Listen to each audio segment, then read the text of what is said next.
औज़ुबिल्लाहिमिनश्शैतानिर्रजीम बिस्मिल्लाहिर्रहमानिर्रहीम। अस्सलाम वालेकुम। आप देख रहे हैं हमारा यूट्यूब चैनल नॉलेज चैनल। तो स्टूडेंट्स जो क्लास 10th के हैं उनके लिए हम स्टार्ट कर रहे हैं अपना फिज़िक्स का 10th क्लास का जो उनका बुक है उसका पहला चैप्टर यानी unit number 10 simple harmonic motion and waves. Simple harmonic motion जिसको SHM भी कहा जाता है, वेव्स जो लहरें होती हैं उनको हम डिटेल में इस चैप्टर में पढ़ेंगे। चले हम अपने चैप्टर का आगाज़ करते हैं। कहते हैं many object vibrate oscillate.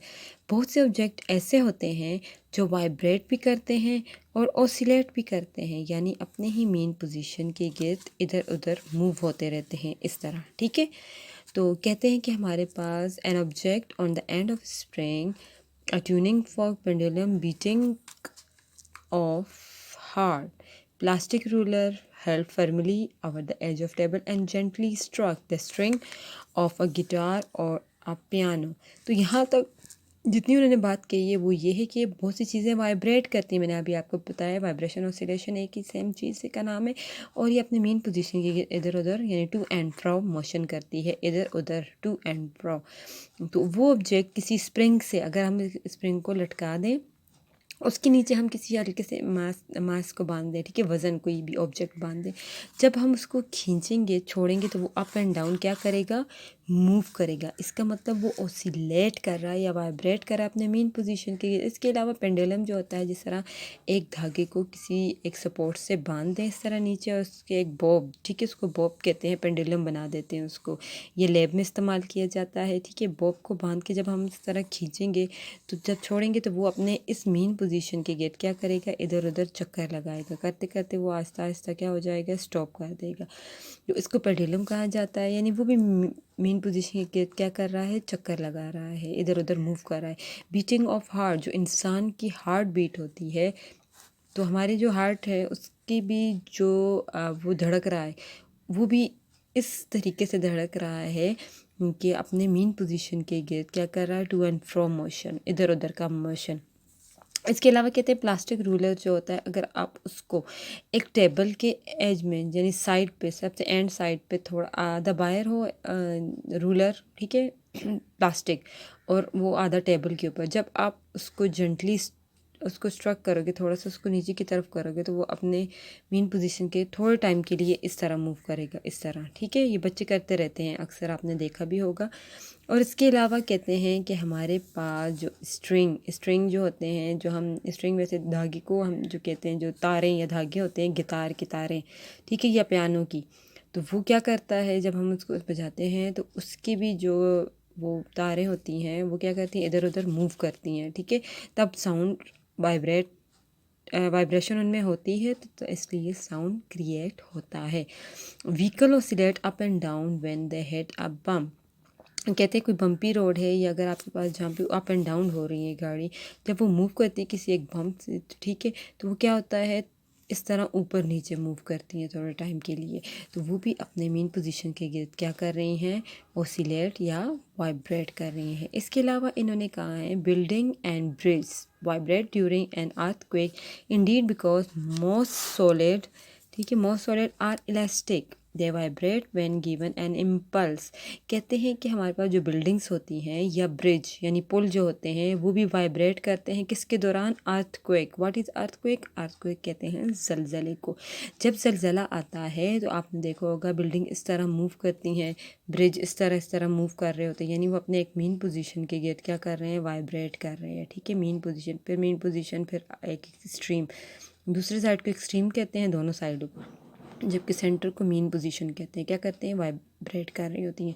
Even कि कुछ सॉलिड मटेरियल, मोस्ट ज़्यादातर सॉलिड, ठीक है, वो इलास्टिक होते हैं, इनमें लचक होती है, अपने मेन पोजीशन के इस तरह मूव करते हैं वाइब्रेट करते हैं। They vibrate when give an impulse, impulse कहते हैं जब आप उसको एक झटका दोगे। ठीक है, जिस तरह मैंने आपको एग्जांपल दी है, रूलर स्केल आप इस तरह रख लें, उसको मैंने थोड़ा सा मूव किया, जब छोड़ेंगे तो इस तरह वाइब्रेट करेगा। ठीक है, तो ये हमारे पास सारी की सारी एग्जांपल्स हैं किसकी, वाइब्रेशन एंड ऑसिलेशन की। नेक्स्ट आगे जाते हैं, कहते हैं because it is so common in everyday life and occurs so in so many areas of physics oscillatory और vibrational motion of a great importance. कहते हैं कि हमारे पास जो हमारी रोज़मर्रा की ज़िंदगी है उसमें ये बहुत ही आम सी बात है रोज़मर्रा की ज़िंदगी में, ठीक है। हम रोज़ाना देखते हैं क्या होता है, occur in so many area of physics oscillatory vibratory motion of a great importance, कि ऑसिलेशन और जो वाइब्रेशन है, ठीक है, जिस तरह फिज़िक्स में बताया गया है, तो ये हमारी रोज़मर्रा ज़िंदगी में बहुत ज़्यादा अहमियत रखते हैं, ठीक है। मैकेनिकल ऑसिलेशन और vibration are fully describe on the basis of Newtonian mechanics. तो मैकेनिकल ऑसिलेशन, मैकेनिकल कहते हैं ऐसा मोशन जिसको हमने फोर्स दी और वो वाइब्रेट कर रहा हो या मोशन में हो, ठीक है, उसने मोशन लिया हो फोर्स देने के बाद। तो फोर्स मैकेनिकल ऑसिलेशन या वाइब्रेशन, तो वो पूरी की पूरी डिस्क्राइब करती है किसकी बेसिस पे, न्यूटोनियन मैकेनिक्स के, ठीक है। न्यूटन के जो हमारे पास रूल्स थे, लॉज थे, उसके ऊपर वो सारे फॉलो कर रहे हैं, किसके ऊपर, मैकेनिकल ऑसिलेशन या वाइब्रेशन के ऊपर न्यूटोनियंस मैकेनिक्स को हम फॉलो करते हैं, ठीक है। सारा कुछ वो बता रहा होता है, ठीक है। आपको समझ आइए ऑसिलेशन और वाइब्रेशन क्या होता है। ये हमारी रोज़मर्रा ज़िंदगी में हम लोग इसका इस्तेमाल कर रहे हैं, हमारे पास मौजूद होती हैं, हम देखते हैं, हमारी नज़र से गुजरते हैं। नेक्स्ट हमारे पास है ऑसिलेटरी मोशन। चलें, अब ऑसिलेटरी मोशन में हमारे पास क्या आ जाता है, the repeated back and fourth motion about equilibrium mean position, इसका इस टर्म एज ऑसिलेशन और ऑसिलेटरी मोशन। तो ऑसिलेटरी मोशन या ऑसिलेशन, ठीक है, ऑसिलेशन या ऑसिलेटरी मोशन हमारे पास सेम चीज़ है। अगर आपके पास आ गया व्हाट इज ऑसिलेशन या व्हाट या डिस्क्राइब ऑसिलेटरी मोशन, तो आपने यहाँ से इसकी डेफिनेशन देख लेनी है कि क्या है, रिपीट, बार बार खुद को रिपीट करना, दोहराना, बैक एंड फोर्थ, आगे पीछे। अगर ये हमारे पास एक पॉइंट है और इसको मैंने मूव किया इस एक दूसरे पॉइंट तक, तो ये क्या करेगा, यहाँ आके रुकेगा नहीं, ये आगे जाएगा इस पॉइंट तक। तो ये मीन पोजीशन और ये दो क्या हो गए इसके एक्सट्रीम पोजीशन। तो ये अपने मीन पोजीशन से एक एक्सट्रीम पे, फिर मीन से फिर दूसरे एक्सट्रीम, और इस तरह back and fourth motion start करेगा अपने एक पॉइंट पे, ठीक है, मीन पॉइंट पे। समझ आइए आप लोगों को। The same motion repeat our and our a particle goes back and forth over the same path in exactly the same way। कहते हैं कि हमारे पास क्या होता है कि सेम मोशन, वही मोशन बार बार दोहराया जा रहा होता है, बार बार, ठीक है। पार्टिकल गोज, जो पार्टिकल होता है, ये ऑब्जेक्ट होता है, वो क्या करता है, अब बैक एंड फोर्थ, बार बार आगे पीछे, इस तरह जैसे मैंने आपको बताया, अपने उसी पाथ पे आगे पीछे, यहाँ इस तरफ या ऊपर नीचे नहीं होता, ये अपने मीन पोजीशन के गिर्द क्या करता है, इस तरह चक्कर के यहाँ से एकदम वो वहाँ चला गया, वहाँ नहीं। ये हमारे पास ऑसिलेशन नहीं होती, ऑसिलेशन इस तरह है, ठीक है। चाहे वो इस तरह कर्व मोशन में क्यों ना हो, जैसे पेंडुलम में होता है, या आपने देखा होगा ना बच्चे झूला जो झूलते हैं, ठीक है, वो रस्सियों से बांधा होता है, जब आप उसको पीछे करते हो वो उस तरह, वो भी हमारे पास ऑसिलेशन की ही एग्जांपल है, ठीक है। Following are few terminologies associate with oscillatory motion. तो कुछ टर्मिनोलॉजीज हैं, ठीक है, जो हमारे पास इनको समझना ज़रूरी है ताकि हम फिर पूरे एक ऑसिलेशन मोशन को समझ पाएँ, हमें पता हो कि व्हाट इज़ ऑसिलेशन और वाइब्रेशन। तो सबसे पहले हमारे पास जो आ जाता है वो साइकिल और वाइब्रेशन है। What is cycle and vibration, one complete round trip of vibrating body about mean position is called vibration और साइकिल। एक पूरा राउंड ट्रिप, चक्कर ऑफ द वाइब्रेटिंग बॉडी, उस बॉडी का जिस वाइब्रेटिंग पोजीशन में है अपने मीन पोजीशन के गिर्द एक पूरा चक्कर जब लगाती है, तो उसको कहते हैं वाइब्रेशन और साइकिल। यानी आपके पास अगर ये बॉडी है, ठीक है, वो यहाँ पे आई, फिर यहाँ से यहाँ, फिर वापस अपनी पोजीशन पे आई, तो हम कहेंगे इसने क्या किया, अपना एक चक्कर, वन साइकिल उसने कंप्लीट कर लिया। समझ आई, to complete one vibration cycle. तो एक वाइब्रेशन साइकिल को कंप्लीट करने के लिए the particles must be at the same point and heading in the same direction as it was at start। कहते हैं कि ये ज़रूरी है वन साइकिल कंप्लीट करने के लिए, वन वाइब्रेशन को, कि हमारे पास पार्टिकल सेम पाथ पे मूव करे, एक ही पाथ पे वो क्या करे, मूव करे और वापस वहीं पे जाए जहाँ से उसने स्टार्ट किया था। समझ आइए आपको साइकिल या वन वाइब्रेशन क्या कहते हैं, जहाँ से स्टार्ट किया वहीं पे आके वापस आ गया, ठीक है, स्टॉप नहीं करता। जब तक ये स्लो मोशन में आता है तब स्टॉप करता है, ये नहीं कि यहाँ से आके यहाँ पे स्टॉप कर दिया, नो। लेकिन ये है कि अगर यहाँ से स्टार्ट किया मेन पोजीशन से एक एक्सट्रीम की तरफ, दूसरे एक्सट्रीम वापस अपने मेन पोजीशन, इसको कहते हैं एक पूरा कंप्लीट चक्कर। टाइम पीरियड क्या होता है, टाइम ज़ाहिर है आप देख लें, टाइम पीरियड, टाइम आपको पता है वक्त को कहते हैं, ज़ाहिर है हर काम करने में कुछ टाइम लगता है। The time required to complete one cycle is called time period denoted by capital T. देख लें आप यहाँ पे क्या कहते हैं कि वो वक्त जो हमें ज़रूरत होता है एक कंप्लीट साइकिल पूरा करने के लिए, कंप्लीट साइकिल पूरा करने में जो वक्त लगता है उसको टाइम पीरियड कहते हैं। Time period is measured in second. हमें पता है, हम 9th क्लास में पढ़ के आ चुके हैं फर्स्ट चैप्टर में कि टाइम का यूनिट, ऐसा यूनिट क्या होता है, सेकेंड, स्मॉल एस। लेकिन जो सिंबॉलिकल रिप्रेजेंटेशन है टाइम के लिए होती है small T, but for time period it is not small T, it is capital T. Okay, next है हमारे पास फ्रीक्वेंसी। अब फ्रीक्वेंसी क्या होती है, number of cycle that the particle completes per unit time is called frequency. Frequency क्या होता है, number of cycles, वो नंबर ऑफ साइकिल्स जो एक पार्टिकल कंप्लीट करता है एक यूनिट टाइम में, यानी उसको एक यूनिट टाइम लगे, ठीक है, 1 सेकेंड हो गया मे बी इट, तो वो 1 सेकेंड में कितने हमारे पास साइकिल ले रही है, यानी यहाँ से स्टार्ट करके यहाँ फिर दोबारा स्टार्ट, 2 साइकिल भी हो सकते हैं, हाफ भी हो सकता है, कंप्लीट साइकिल भी हो सकता है, उसको फ्रीक्वेंसी कहते हैं। Unit of frequency are cycle per second और हर्ट्स, ठीक है, एच जेड, हर्ट्स, HERTZ, इसको हम हर्ट्स कहते हैं और सिंबॉलिकल रिप्रेजेंटेशन है कैपिटल H स्मॉल z, ठीक है। फ्रीक्वेंसी को स्मॉल f से डिनोट किया जाता है। अब फ्रीक्वेंसी को इन्होंने 2 चीज़ें लिखी हुई, यूनिट साइकिल पर सेकंड का क्या मतलब है, क्यों लिखा गया है, क्योंकि हमारे पास फ्रीक्वेंसी रेसिप्रोकल है, किसका, टाइम पीरियड का। कैसे, यहाँ पे हम आपको बताते हैं relation between time period T and frequency F, इन दोनों के दरमियान क्या रिलेशन है। Time period and frequency are reciprocal to of each other, ठीक है, एक दूसरे के रेसिप्रोकल। कैसे रेसिप्रोकल कहते हैं, जो डिवाइड में चीज़ होती है, उलट, ठीक है। अगर टाइम इधर है तो फ्रीक्वेंसी 1/f में आएगी, लेकिन अगर मैं कहूँ मुझे फ्रीक्वेंसी है, क्योंकि फ्रीक्वेंसी यहाँ डिवाइड हो रही है, साइड जाके क्या हो जाएगी, मल्टीप्लाई, और टी यहाँ मल्टीप्लाई हो रहा है इक्वल की दूसरी साइड क्या हो जाता है, डिवाइड, ये फॉर्म, ठीक है। तो 1/, इसका यूनिट क्या होता है, सेकेंड, और ये डिवाइड में जब ऊपर जाएगा तो हमें पता है प्लस की पावर क्या हो जाती है, माइनस में। समझ आइए, तभी यहाँ पे कहा गया है फ्रीक्वेंसी आर साइकिल्स पर सेकेंड, ठीक है। ये माइनस साइन, एस माइनस हमारे पास तब आया, ठीक है, समझ आ गई यहाँ तक। नेक्स्ट हमारे पास displacement, and what is displacement, the distance of oscillating body from the mean position at any instant of time is called it displacement.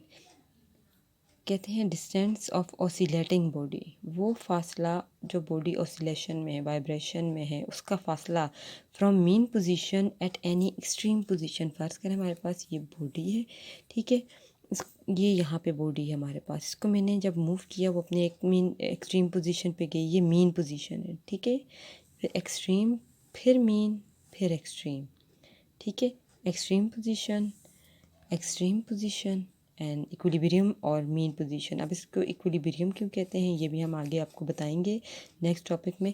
समझ आइए आप लोगों को कि यहाँ पे डिस्प्लेसमेंट क्या होता है, किसी भी, चाहे यहाँ से यहाँ तक का फासला या मीन से दूसरे एक्सट्रीम तक का फासला, वो कहलाता है हमारे पास डिस्प्लेसमेंट, जिसको हम एक्स से शो करते हैं। यहाँ तक का फासला यानी एक्सट्रीम से एक मीन से दूसरे स्ट्रीम तक का फासला, समझ आइए। तो यहाँ पे आप कहते हैं eight any instant of time इस का डिस्प्लेसमेंट, किसी भी टाइम में, यानी कितना भी टाइम लगे, ये फासला, ये नहीं कि यहाँ से पूरा ये फासला, नो, सिर्फ एक मीन से दूसरे एक्सट्रीम तक, मीन से इस एक्सट्रीम तक, इन दोनों के दरमियान और इन दोनों के दरमियान अलग अलग से एक्स कहलाता है, ठीक है। इसको हम एक्स से डिनोट करते हैं। Displacement is measured in metre time, ठीक है, मीटर में हम लोग इसको मेजर करते हैं। आपको पता है डिस्प्लेसमेंट डिस्टेंस लेंथ का यूनिट होता ही मीटर है। समझ आइए यहाँ तक। हम नेक्स्ट टॉपिक पे जाते हैं। कहते हैं amplitude, the maximum displacement of body from its mean position in a cycle is called amplitude. कहते हैं कि मैक्सिमम फासला, मैक्सिमम ज़्यादा से ज़्यादा वो फासला बॉडी, ठीक है, वो वाइब्रेटिंग बॉडी जो कवर करती है from its mean position in a cycle is called amplitude. यानी वो पूरा का पूरा फासला जो एक साइकिल में, ठीक है, यहाँ से इसने स्टार्ट किया, फ़र्ज़ करें, फिर ये वापस यहाँ पे गई, ठीक है, यहाँ पे, फिर ये यहाँ दूसरे एक्सट्रीम की तरफ और उस एक्सट्रीम से वापस मीन की तरफ आई, तो उसको कहा जाता है एम्पलीट्यूड, ठीक है। वो टोटल फासला जो कवर करती है उसको एक्स नोट से, इसको एक्स नोट से डिफाइन किया जाता है। एम्पलीट्यूड बीइंग लेंथ, एम्पलीट्यूड हमें पता है ये लेंथ ही है, फासला ही है, इसलिए इसका यूनिट मेजर इन मीटर, इसका यूनिट मीटर में होगा। समझ आ गई आप सबको कि हमने क्या क्या पढ़ा। हमारे पास सिंपल हार्मोनिक मोशन और वेव्स का जो यूनिट था उसमें सबसे पहले हमने वाइब्रेशन ऑसिलेशन को समझा, उसकी टर्मिनोलॉजी समझी हमने। फिर हमारे पास यहाँ इससे रिलेटेड एक क्या है, एग्जांपल है। What is frequency of oscillation if time period is 20 metre. Frequency क्या होगी, टाइम पीरियड हमारे पास क्या होगा, हमें पता है, यहाँ पढ़ के आए हैं। टाइम पीरियड, अगर फ्रीक्वेंसी गिवन है टाइम पीरियड फाइंड कर सकते हैं। टाइम पीरियड गिवन है तो फ्रीक्वेंसी भी 1/t के लिहाज से फाइंड कर सकते हैं। यहाँ उन्होंने कहा है टाइम पीरियड 20 मीटर पर सेकेंड है, सॉरी मिली 20 मिली सेकेंड है, तो हमें पता है मिली की वैल्यू क्या थी, 10⁻³ उस -3 को जब हमने इससे मल्टीप्लाई किया तो हमारे पास क्या आ गई, 0.02। समझ आई, क्योंकि पॉइंट अपनी जगह पे 3 नंबर पीछे चला जाएगा। 10 की पावर अगर -3 है, 1 2 3, एक 0 और लगेगा और पॉइंट यहाँ सेकेंड अपनी जगह, क्योंकि हमने मिली को क्यों हटाया, बिकॉज तो मिली सेकेंड हमने इसलिए टाइम पीरियड की वैल्यू नहीं लगाई, क्योंकि टाइम का यूनिट हमेशा सेकेंड होता है। तो जो चीज़ पहले गिवन होगी हमारे पास इस न्यूमेरिकल प्रॉब्लम में, तो वो हम गिवन डेटा में लिख देंगे। गिवन है टाइम, रिक्वायर्ड यानी जो हमने फाइंड करना है वो है फ्रिक्वेंसी, हम लिख देंगे। उसके बाद सोल्यूशन होता है, सोल्यूशन में हम फार्मूला लिखते हैं जो फाइंड करना है, जिसके थ्रू इस चीज़ को वो है F = 1/t। टी की वैल्यू जब पुट करेंगे 1/this, यानी टी की जो वैल्यू होती है तो हमारे इन दोनों को जब कैलकुलेटर से डिवाइड करेंगे और सेकंड ऊपर जाएगा तो वो नेगेटिव में कन्वर्ट हो जाएगा, यानी पर सेकंड बन जाएगा, और 1/0.0250 सेकेंड पर सेकेंड बन जाएगा। लेकिन हमें पता है, हम पढ़ के आ चुके हैं, फ्रीक्वेंसी का यूनिट हमेशा हर्ट्स होता है, इसलिए 50 हर्ट्स, यानी 1 सेकेंड में पार्टिकल्स वाइब्रेट करेगा 50 टाइम, ठीक है।